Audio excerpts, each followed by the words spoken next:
if you don't mind, you can do a kind of a little review of what you just told me. Yeah, yeah. So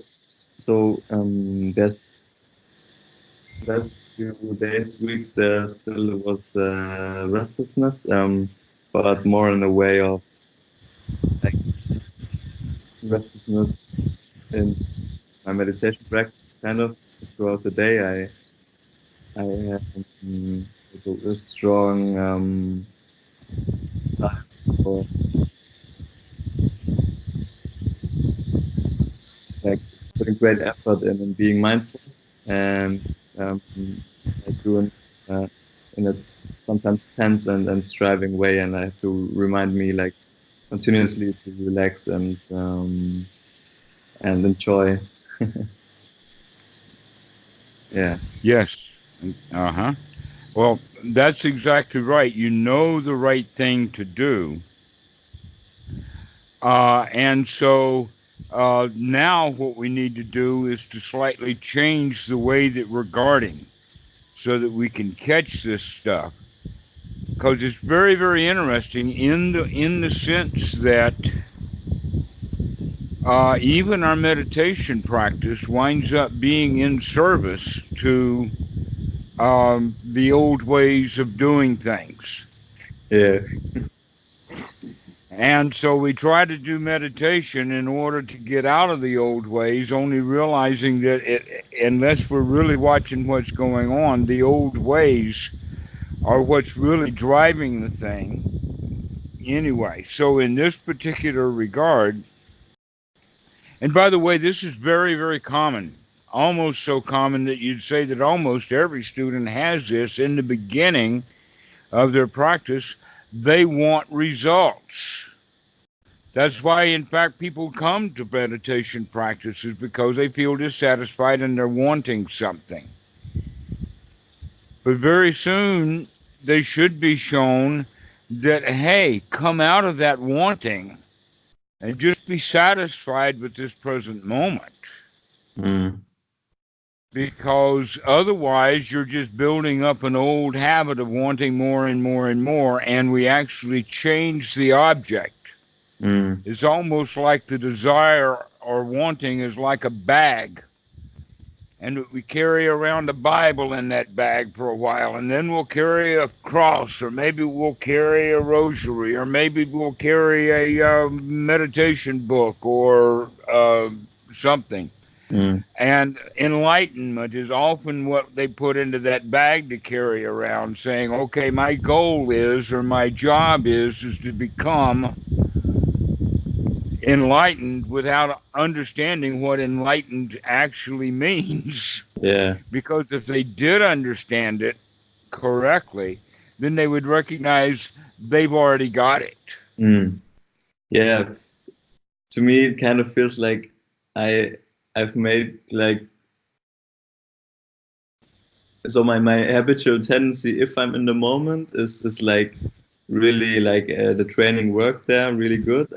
If I remember to be in the present moment, I practice not towards a goal. But if I forget, then my like another part of my mind kind of kicks in, and this part is really like still really like goal oriented. I understand exactly what you're saying. In fact, I even know which localities those things are. The frontal part of the mind is when you see what's going on, and when we stop looking, the anterior cortex, most specifically the cerebellum, kind of takes over. And this is just the way things are arranged simply because of the history of humanity. And we're talking about going way back. Mm. Way, way back, it's been that way. So we store emotional stuff in the cerebellum, and we start doing that from a very early age. And that many times we'll get things stuck together in there that doesn't ordinarily belong. Here's an example of that is that a child is really frustrated. The child wants something very, very badly. For instance, to play with the cell phone when the battery is dead, or they want this box of cereal or whatever like that, and when they can't get it, they feel extraordinarily frustrated. Well, guess what? When mom sees the kid having a tantrum like that, the mother's natural reaction is to have the same sort of temper tantrum because she had them at that age too. So now you have the mom having the same tantrum that the kid is having on mom's bigger. And so Yeah. what she starts to do is to threaten the kid. If you don't come out of your tantrum, I'm going to somehow punish or harm you or whatever. And they can do that with the simple gesture of raising their arm like that, kind of to threaten the kid. Mm. Another way of doing it, which actually is quite common in the United States, and I'm not sure that it's very effective, and that is to abandon the child, to walk away from the child just at its worst moment. Yeah. And if you have the child, for instance, in the grocery store, and the child wants something in the grocery store, then you can say, or that the mom is so frustrated she actually wants to distance herself from the kid, and now the kid has got to deal with a greedy mind that he doesn't know how to control and feeling abandoned. So in one case, it's the greed and fear gets mixed together, and in this case, it's the greed and the fear of abandonment that Mm. gets mixed together in the mind because it's all part of one experience. And these things get stored in the mind. And so when they come up, they kind of come up as groups of things. And that normally, how to say it? Normally, these things can be experienced in the body Mm. quite often easier than they can be experienced simply as mental. It is actually possible for a particular topic to cause you great anxiety, but you still have now that anxiety, even though you haven't been talking or thinking about that object at all for a long time. Still, there is some sort of leakage that winds up being a chemical leakage that keeps us uptight. And so the first thing that we have to do is start to recognize any of these tensions that get stored. One Mm. student said, and he put this together, that whenever he finishes a conversation with someone, that as he's leaving the conversation, tensions start to build up in his shoulders. And so, by the way, tension in the shoulders and associated with the neck and all of that, you can understand how that's very, very primitive. As the lion eats the gazelle, he goes for the neck. Yeah. So that whole idea of protecting the neck and protecting ourselves is very much there. And so Dan could feel the tension in his neck, but he didn't realize, or he finally put together that it was associated with the leaving of the conversation and the finishing of that, even though he wasn't dwelling on the conversation while his neck got tense, nor was he looking at the conversation as if I had won or lost, or whether it was a good conversation or an angry conversation. That's got nothing to do with it. It has to do with the ending of the conversation that brought his tension on. Mm. So then the idea is that he's got to start looking very closely, but now he's got an anchor. And that anchor is whenever you're in a conversation, you know this conversation is going to be over soon. Your job now is to be super alert for the end of this conversation Yeah. so that you can start working with that tension. And that seems like exactly where you are now also, except that you haven't quite identified some of these anchors and things like that. It needs a little more exploration, but you've got a good solid handle on the fact that this anxiety just it's there, and it's there in a way that's noticeable enough that we want to remove it. And also, though it appears or feels kind of new, We know that, in fact, that this has been there for a long time, Mm. and I'm just now beginning to pay attention to it closely. Yeah, now it becomes clear that maybe the restlessness isn't like the cause of an actual thing, but the other way around. Exactly, exactly. It's almost like that the reptilian brain or the automatic systems are working a little bit too hard, Mm. harder than they need to work. They need to relax. We need to help teach that stuff to cool off. Yeah. That things are not nearly as dangerous as they were 150,000 years ago. That's just the way things are. Our system of society and government and whatnot is still not perfect. It's still pretty dangerous out there, but compared to 150,000 years ago, things are actually quite safe now. Mm. And yet we won't allow ourselves to feel safe. That's the problem is that we don't know how we feel. Well, now that you're beginning to experience this, that the feelings arise out of this anxiety. And I think also one of the things that we've talked about is that this anxiety that we feel is both wears the label restlessness because it feels like something is incomplete, something needs to be done, something is it's going to be dangerous if I don't take care of it somehow. That Mm. if I don't go out and fix that wall, one of the goats is going to get out. Would Mm. be an example of that feeling. So that we feel that there's some work to do, but now we're beginning to understand, wait a minute, these old feelings that are rousing around in there are actually coming up on their own, and that then we start in our mind searching for, in the sense of something's wrong, and I know it, I can feel it. Let me Mm. figure out what it is that's wrong. Oh, yeah, I remember I'm supposed to fix that wall because I don't want the goats to get out.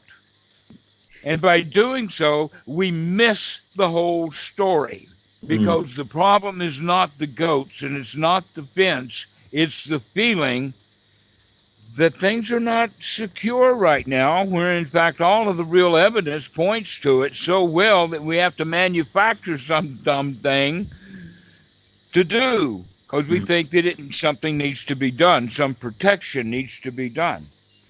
Now, this is exactly the same situation with conceit.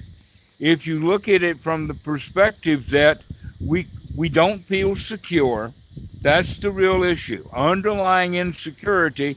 So when other people do things that they may not be aware of at all, we we become insulted or accused or uh, slighted in some way, Mm. to where that was not the intention of the person at all. So we feel like we're in danger. Yeah. And yet a quick thing would show us, hey, wait a minute, I've done nothing wrong. This guy's got no beef with me. I'm Yeah. as good as he is. Yeah. I'm as good as he is. That's the spark. That's conceit coming right up. I'm Mm. measuring myself. I'm quantifying myself and comparing myself to the other guy. Mm. To where, Yeah. in fact, it might have gotten started quite innocently. Mm. Yeah, I definitely have a strong tendency to like immediately think I've done something wrong, like regardless of what topic. Like, have I watched his breath the right way? Have I said something wrong? So it's definitely a topic for me. Okay. We as victims ask that question. Yeah, yeah. I feel bad. I feel victimized. And in a just world, no such thing. In a just world, only victims get punished when they need to be punished. Therefore, I must have done something wrong. And we go around trying to figure out what we've done wrong. But the lion is going to take the same kind of inventory, but the inventory that he's taking is checking off. Nope, No problem there. Nope, no problem there. Nope, no problem there. No issue. Secure. Mm. The hatches are battened down, I guess would be the way of saying it. So Mm. we need to find that way of coming back to a level of security, because both the conceit and the restlessness knocks us off of that secure natural place. Makes us think something needs to be done, some protection needs to be done, some email needs to be written, or whatever like that. That we seem, and so we manufacture work to do because we think that the work that we're doing is going to solve the problem of the way that I feel. Mm. To where, in fact, that new email might have just the very thing that's going to cause the next level of this. Now I'm worried, and oh, what did they do wrong in that email?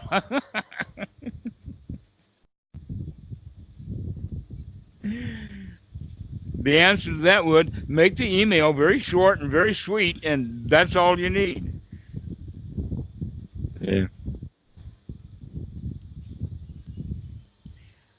Um, it's when we get into long explanations that feelings start to arise. Yeah. And so, um, and the reason for that is because we're mucking around in all of the sankara, stirring stuff up, bringing up emotional stuff as well as the information that we're looking for. So and that is especially true when when we are trying to justify our behavior or justify our position Yeah. without understanding Most by of the doing time, it's, so that's suffering. yeah, just most of the time, just not necessary to justify it. Yeah. There winds up being really nothing to do. They give the guy the benefit of the doubt. He didn't insult me, and let it go. Mm. But the question is, how soon can we let go of that? The answer is as soon as we recognize that, oh, this anxiety that I feel is not coming from the outside at all. It's coming from the inside. That we're manufacturing out of our own old past history of experiencing that same anxiety. Mm. And so our job is to wake up to it, to start watching it. And you can also do things like breathe into it or Mm. disrupt it in some way. In fact, I'm beginning to think that adding laughter to our project so that every time you recognize anxiety, you can have a deep belly laugh. You take a deep in breath, very quick, short but strong in breath, and then laugh. I see it, I see it, I see it, I see it. There it is. I know it, I know it. And that reminds me of the dog that likes what I'm talking about. So the there's that sutta number 63 that has to do about taking the arrow out. Mm. And the story is that the young monk comes to the Buddha and says, unless you answer these questions for me, I'm going to quit being a monk. And that the Buddha's answer to that was, it's like getting shot with an arrow. And here you are asking questions that are actually demanding that he know answers to the questions like who shot me, whose fault is it, what happened. And now we recognize, oh, this is actually nothing but the story of conceit. And when it gets fully blown, it's the question of who am I? And the Buddha says, the story goes is that as the man is getting shot, his friends see that, they order a physician, and the physician comes in time. And Mm. here we are laying on the ground saying, wait a minute, before you take this arrow out, I want to see the man who shot me. Mm. Isn't that amazing that we do that?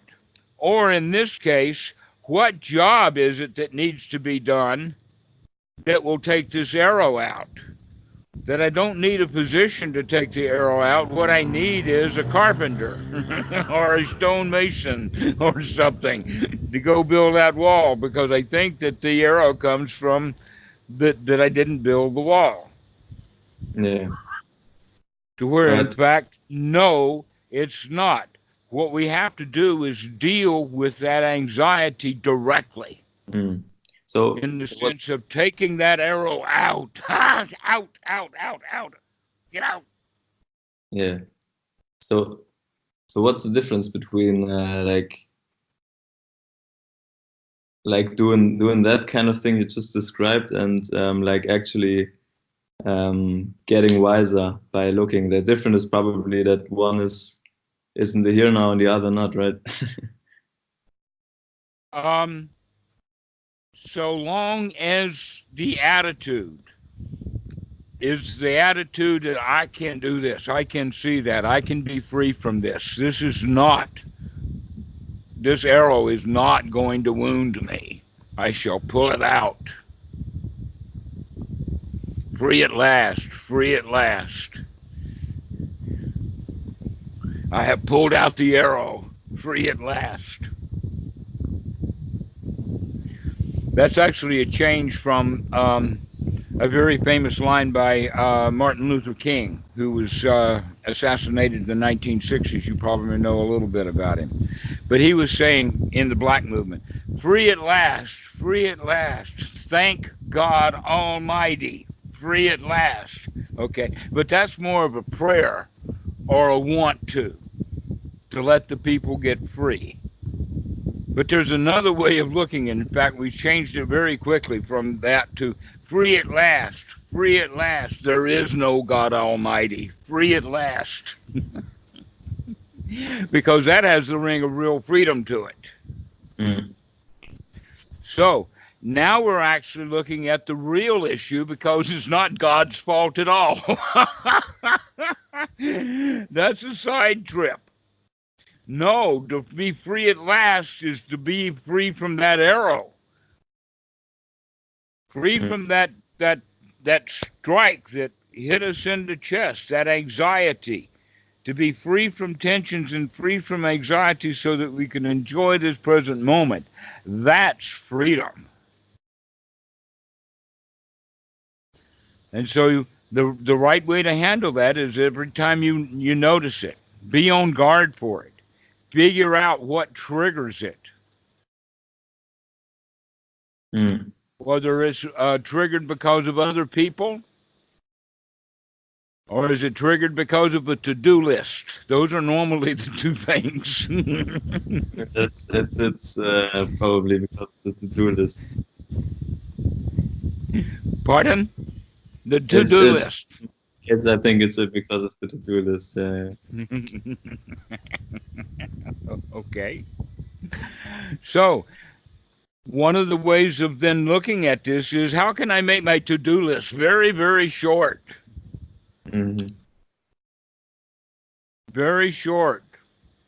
You keep that to-do list very, very handy in case some item needs to be written down on it. Otherwise, it's very short. Got nothing on it. But that takes a while to whittle down all the to-dos that need to be done. But when you recognize that many of the things that we put on our to-do list to get done didn't need to be done at all.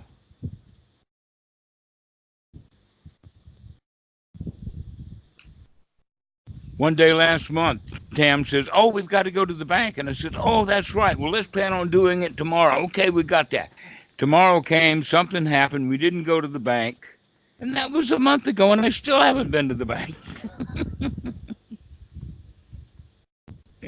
But at that moment, it looked like something that needed to be done.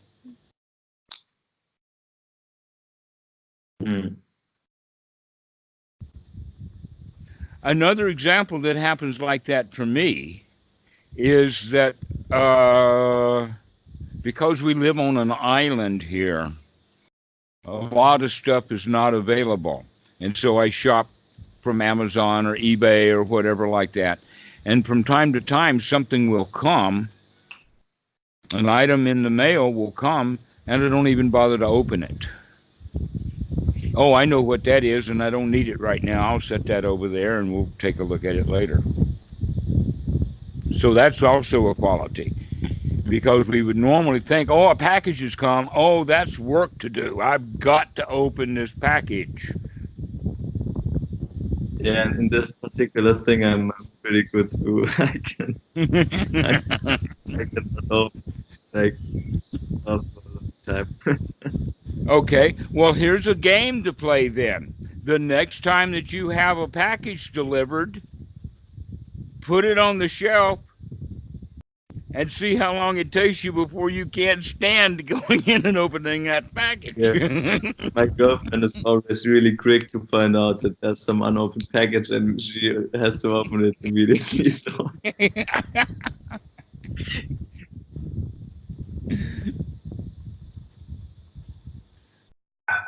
So these are kinds of things to look for. That's going to help you to identify the sources of this anxiety, so that you can start avoiding not only the anxiety and getting rid of it as it's coming up, but you can start to avoid the situations that create them. yeah. Now, some of the situations, okay. So basically, you're saying that the most important thing is not like really what I'm doing, but with what, if it's from a victim mentality or I can do it lion's view, right? Yes. Mm. That's a very important big change. That's why the Buddha put it as part of the path. It's a factor of the path. I cannot emphasize that too much. Right attitude. And this attitude is the attitude not of the loser, it's the attitude of the winner. The attitude is, we can do this. The attitude is often then reflected in the effort. If we have the right attitude, then we can gather up enough effort to get up out of the ditch we just landed in and get back on the path. Mm. And in this case, we know exactly what got us in the ditch. In fact, the ditch itself is this anxiety.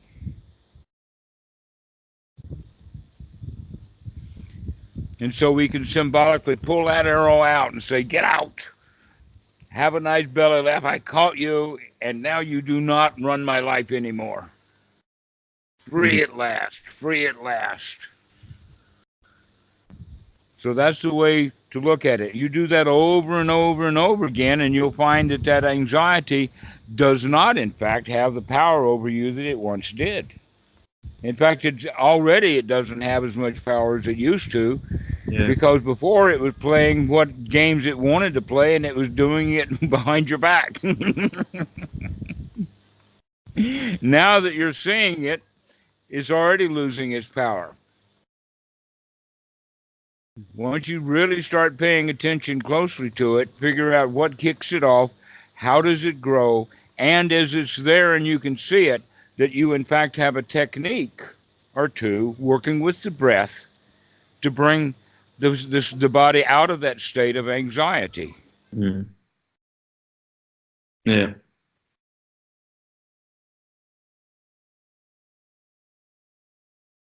And it's a skill to be developed. It's not magical. It just doesn't happen because you want it to, but it is a skill that can be developed, and you know that because you've already started developing that skill. Yeah. And as you get better at it, you'll be able to get free from that anxiety.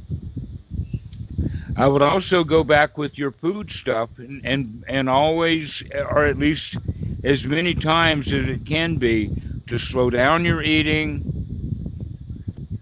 Be mindful of your food.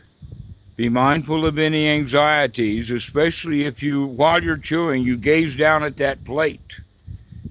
And I gotta have it. Well, look at the feelings that are associated with that, because you already got a mouthful of food.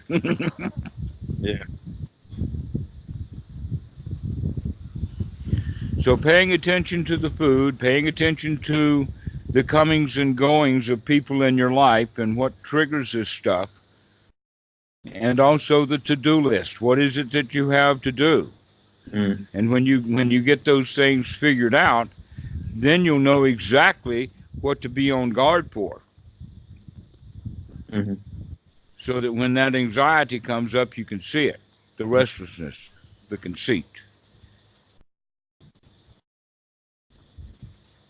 And Yeah. you can tell yourself little things like, "Hey, man, I'm really glad that I caught that. I was almost about to do something."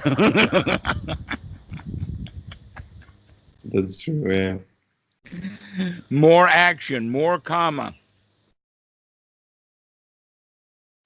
But I think you remember we did discuss about the 4 kinds of karma, not just the 2 that the Hindus talk about or the ones that Christians know about. Good action gives good results, bad action gives bad results. We also have a mixed kind of karma where our actions are actually mixed. Most actions are mixed. Very few actions are either purely good or purely bad. They're always mixed. And then the 4th kind of karma is the kind of karma that's neither good nor bad, but it leads to the end of karma. In that sense, it leads to the end of action. So if you know that this anxiety is just some old deal that you're playing on yourself, then there's really no action that needs to be done. Mm. But Just you like, can bring it to an end of karma, the end of action. There's nothing to be doing. We're happy right now as things are. so this would then be like if there's some strong tendency coming up to do something and I just watch it and let it like pass, then this would be the end, right?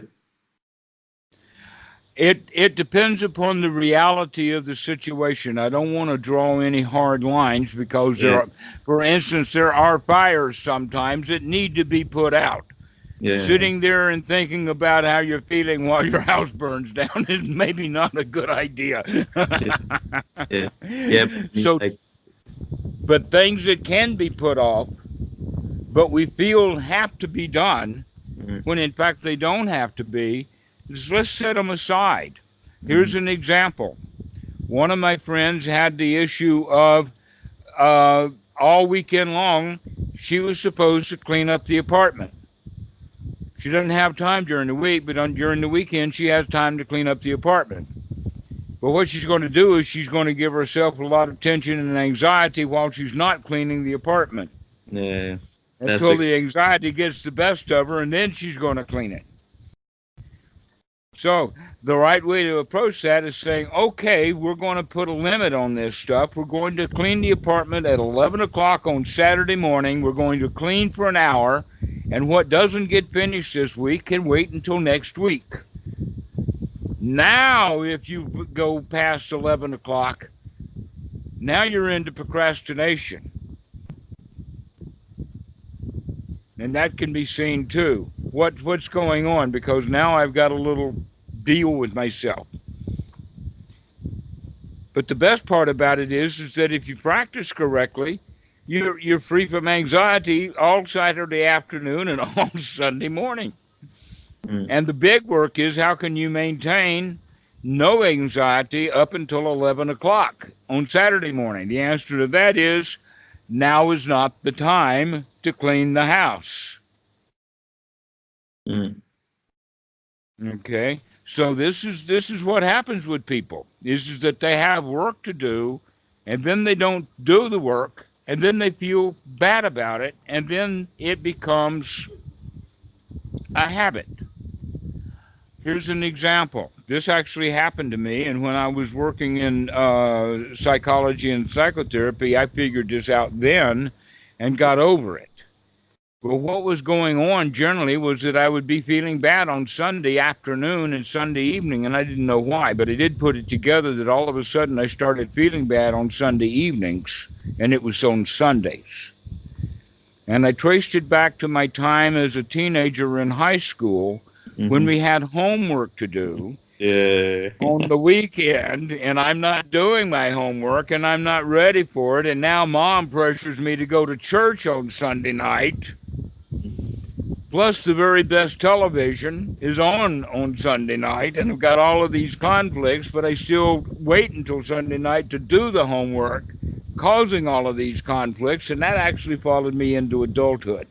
Yeah, I I have a strong like I think that's probably the case with me too, because I also like didn't do my homework that much in school.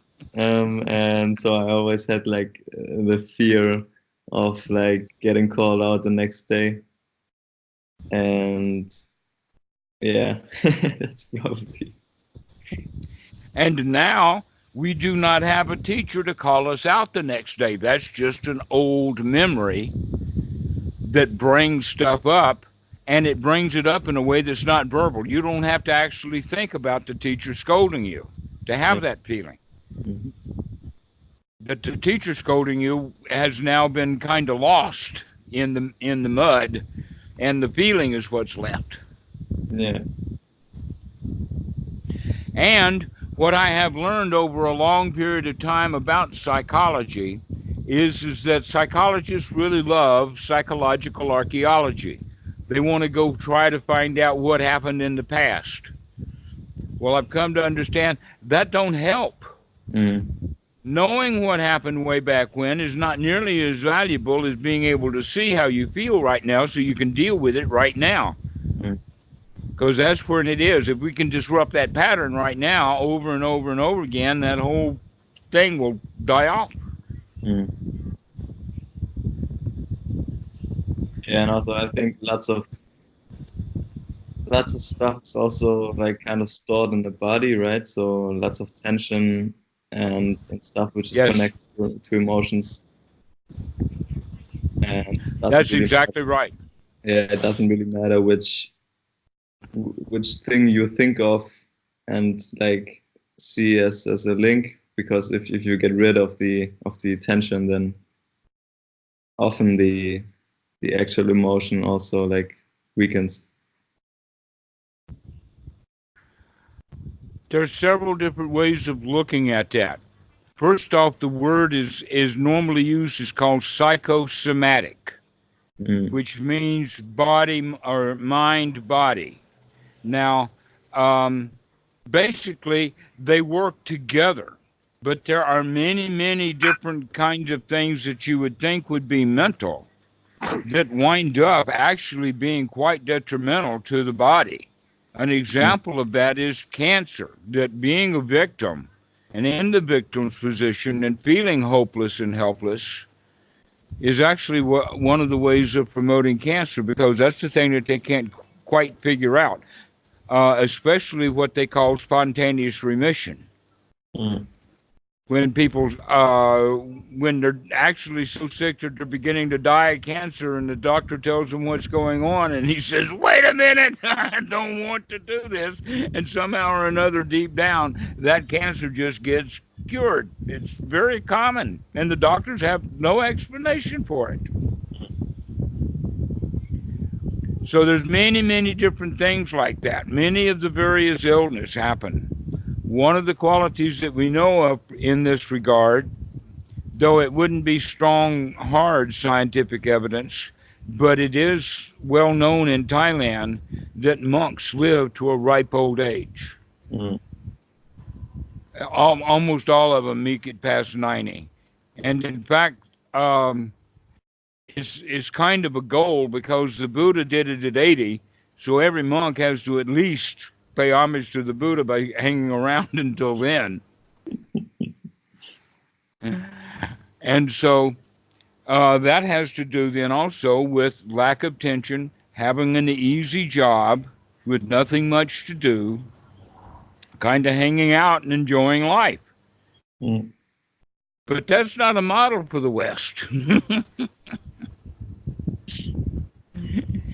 And so many of the diseases that have to do with tension and stress, if you had none of that tension, or if you were finding a way of ridding yourself of that tension and stress, then your body's going to be a whole lot healthier.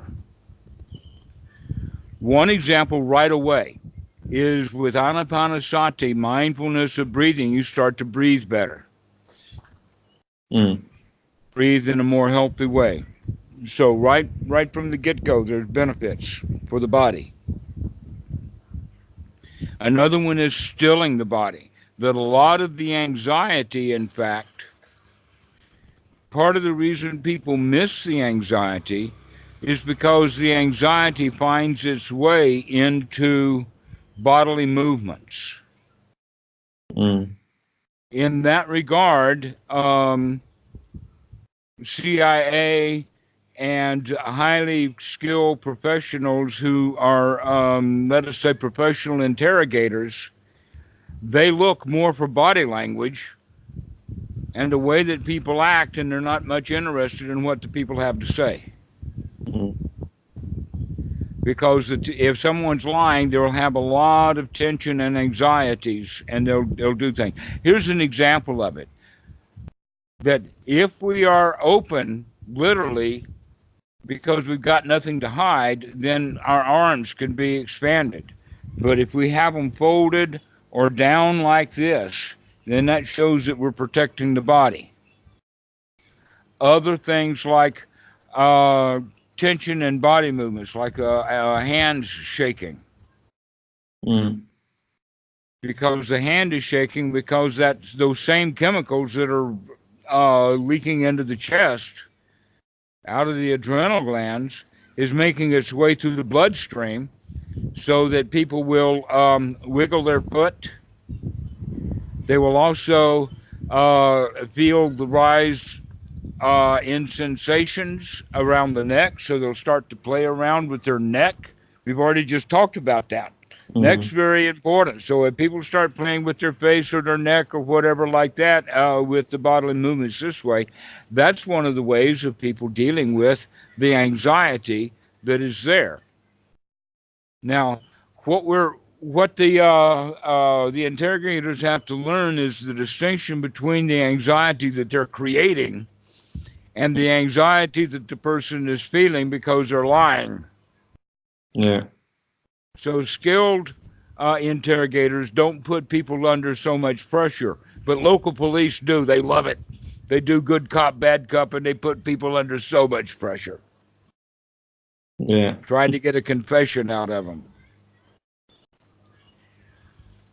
And so this is something then for you to learn about what are the things or what are the events, etc., that put you under pressure. Because then you can be alert to them.